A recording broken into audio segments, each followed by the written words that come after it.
Ah, l'été. À quoi vous fait penser l'été? Ça me fait penser à la fraîcheur du matin, avant que le soleil ne se lève, à la rosée qui vous mouille les pieds. D'ailleurs, savez-vous comment est apparue la rosée? Oh, c'était il y a bien longtemps de cela. À l'époque, les dieux et les hommes vivaient ensemble sur terre. Il y avait un dieu, il était magnifique, il brillait de mille feux. Il s'appelait Hélios, le dieu du soleil. Tenez, regardez, il est là, sur son char attelé de ses 4 chevaux. Tous les jours, il traverse la voûte céleste d'est en ouest pour éclairer le monde.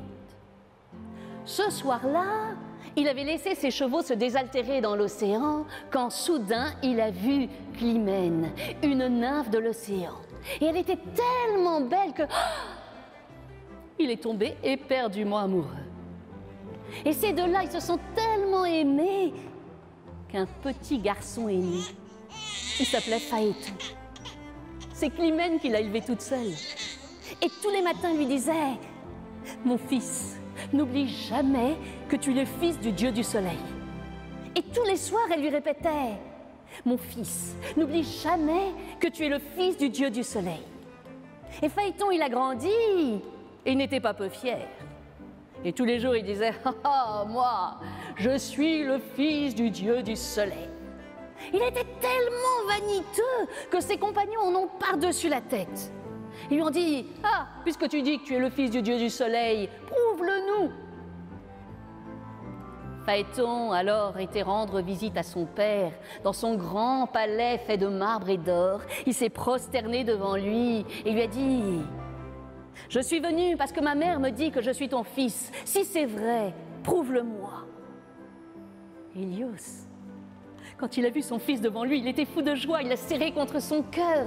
Il lui a dit « Demande-moi tout ce que tu veux, je te l'offrirai. » Phaéton a dit « Ce dont je rêve depuis que je suis tout petit, c'est de traverser comme toi la voûte céleste sur ton char attelé de tes 4 chevaux. » Hélios s'est assombri.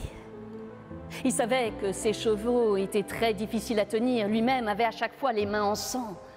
Il a essayé de faire changer d'idée Phaéton, mais Phaéton était têtu.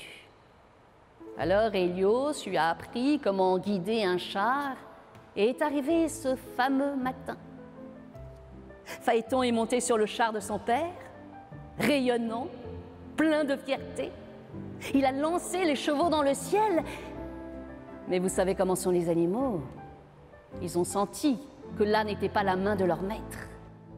Et ils se sont énervés, excités, ils se sont emballés, ils ont frôlé la terre, et ce faisant, ils l'ont brûlé, et ils sont montés haut dans le ciel, et la terre a gelé. C'était une véritable catastrophe naturelle.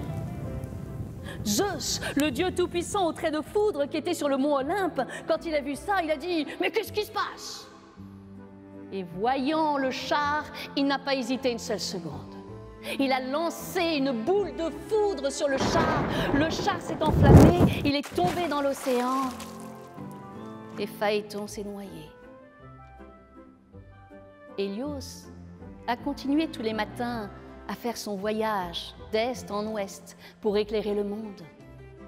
Mais tous les matins, quand il montait sur son char, il se souvenait de son fils Phaéton et il se mettait à pleurer.